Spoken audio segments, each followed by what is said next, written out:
somos beneficiados com a presença do Senhor, que conduz a nossa vida dentro do seu propósito, nos dando graça para vencer o pecado, nos dando graça para vencer as adversidades, para dar cumprimento às suas promessas, cooperando tudo para a glória dele e para o nosso bem. Nessas 4 cenas, nós vimos José experimentando os benefícios da presença do Senhor.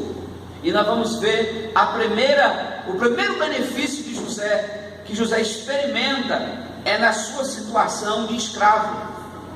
Quando José chega à casa daquele senhor, quando José é vendido para a casa daquele senhor, ele chega na condição de escravo. Mas desde o texto, a palavra que vai se repetir, o narrador, o escritor, ele é talentoso, ele deixa as pistas para o intérprete, ele sempre repete o termo, e o Senhor era com José, e o Senhor era com José. Ele estava dizendo, a presença do Senhor estava com José, a presença do Senhor era com José, e José começa aqui a experimentar os benefícios dessa presença.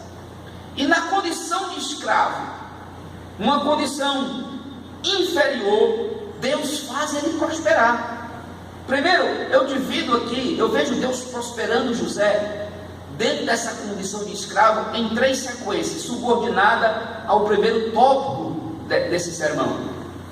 Quando José chega naquela função de escravo, aos olhos do leitor, quando você está lendo, parece que José está numa condição de humilhação. Mas o plano de Deus é um plano de exaltação.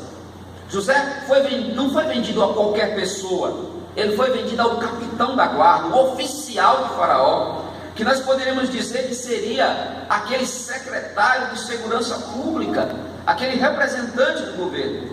E o texto aqui não nos diz quanto tempo, mas o certo é que, com o passar dos dias, com o tempo, José foi achando graça diante daquele senhor daquela casa, diante do seu patrão, de forma que a narrativa diz que José, ele foi abençoado, porque a presença de Deus, a presença benéfica de Deus, faz com que ele experimente as bênçãos do Senhor, mesmo na condição de escravo. Então eu vejo Deus prosperando José, eu vejo Deus prosperando ele naquela casa, ainda na condição de escravo, uma condição na função de escravo, uma função inferior. Mas diz que com o tempo foi passando, o seu Senhor foi lhe dando mais oportunidade. E José agora passa para uma função intermediária, que é a função de administrador. A palavra mordomo nesse texto quer dizer administrador de bens alheios. Era como se fosse ele mesmo formado aí em administração de empresa. Ele começou a administrar os negócios daquela casa. E José, como um eleito, como um escolhido de Deus, ele foi um instrumento de bênção, porque ele estava dentro da aliança, e aqueles que estavam fora da aliança, ou seja, a casa do seu Senhor, começou a experimentar os benefícios da presença de Deus. O texto diz que o Senhor era com José, e pelo fato do Senhor ser com José, ele naquela função de administrador dos negócios, dos animais, da casa, do campo, e todas as questões particulares econômicas, José foi beneficiado com a presença do Senhor. E José podia estar na casa de Potifar, mas ao mesmo tempo ele estava sobre a bênção de Deus. Então eu vejo, primeiro, Deus prosperando ele na condição de escravo, onde ele acha ali graça, onde o Senhor é com ele para ele se tornar um administrador. Depois, na condição de administrador, uma condição intermediária, Deus o prospera, Deus continua prosperando. E eu vejo Deus prosperando José, a presença de Deus com ele, quando ele chega a uma alta posição. Diz o texto que José chegou a ter quase que o mesmo cargo do seu senhor, que era o secretário de segurança pública do Egito, a maior potência mundial da época. E diz que naquela condição de escravo, diz que ele não vedou nada a ele, tudo estava à sua confiança, tudo estava somente as questões pessoais. Então José, nessa condição de escravo, ele experimenta os benefícios da presença de Deus. Ele vê o quanto que Deus, está levando a vida dele, conduzindo a vida dele para cumprir os seus planos e os seus propósitos. E as cenas, elas vão mostrando como que Deus vai superando os obstáculos, como que a presença de Deus é nítida na vida de José, ao ponto dele prosperar, mesmo nessa condição de escravo, uma baixa condição, uma condição difícil. Mas o escritor escritor, o narrador, o historiador, ele é talentoso, ele diz: mas o Senhor era com José. Em outras palavras, a presença de Deus estava com José. Por isso que o Senhor conduzia a vida dele, de forma que Deus ia superando os obstáculos para dar cumprimento aos seus propósitos. Então eu vejo aqui nessa primeira cena, Deus prosperando José. Deus prospera ele de maneira maravilhosa, miraculosa, mas não fica só por aí. A próxima cena do texto que nós temos, como eu mostrei no começo, as cenas do versículo 11 em diante, você vai, do versículo 7 ao 11, você encontra a outra cena, que é José sendo assediado. E a presença de Deus continua com ele. E eu vejo aqui nessa outra cena alguns pontos, algumas palavras de José que nos mostram o quanto que a presença de Deus era com ele. Ele usa aqui expressões que nos faz interpretar e ver que a presença de Deus não somente o faz prosperar na cena anterior, mas a presença de Deus na próxima cena o capacita, que eu coloco aqui como segundo ponto, a rejeitar o pecado. A próxima cena, a graça de Deus é na vida de José, para que ele possa rejeitar o pecado. E as palavras de José que mostram isso, é quando nós vemos José tendo reconhecimento da ação de Deus. Quando aquela mulher faz aquela proposta pecaminosa para José, ele diz: o meu Senhor me colocou tudo nas mãos, mas vedou somente a ti. Eu vejo nesse texto a graça de Deus soberana sobre a vida de José, a presença de Deus sobre a vida de José, ao ponto dele reconhecer os seus limites. Deus dá graça para ele vencer o pecado.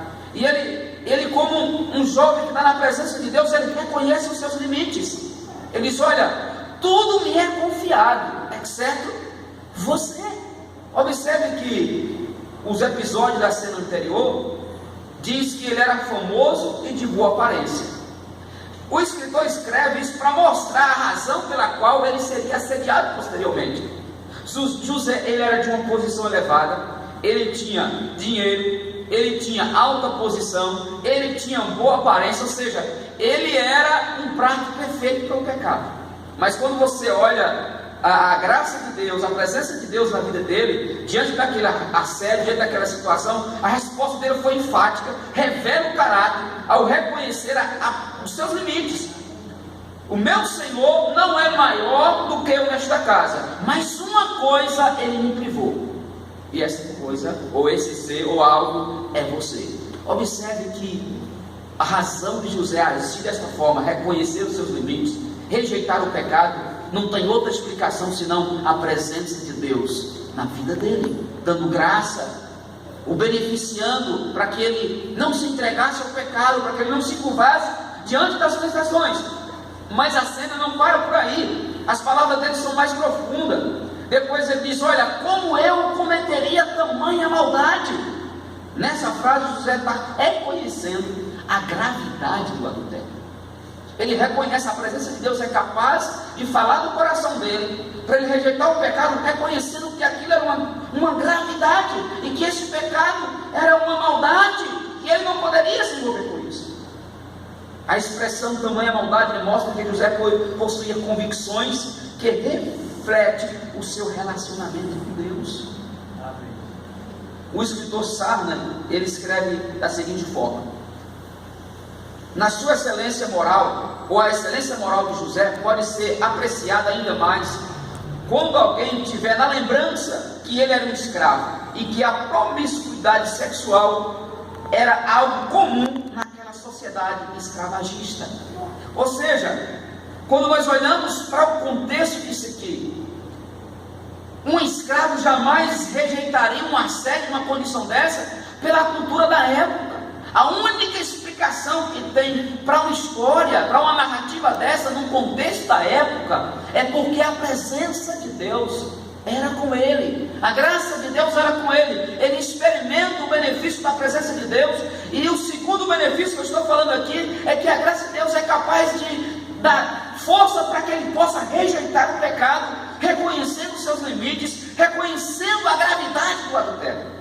Mas a cena, o narrador é talentoso, ele não para por aí. A última palavra ele diz: como eu pecaria contra Deus? Observe que o escritor, ele faz como se fosse uma escadinha. Ele começa que José reconhece os seus limites, reconhece a gravidade do pecado, e também José reconhece que esse pecado seria uma ofensa contra Deus. Ele começa de baixo para cima. Ele está dizendo o seguinte: é como se José disse: olha, de todos esses males, o pior desse pecado é que ele é uma ofensa contra o trono.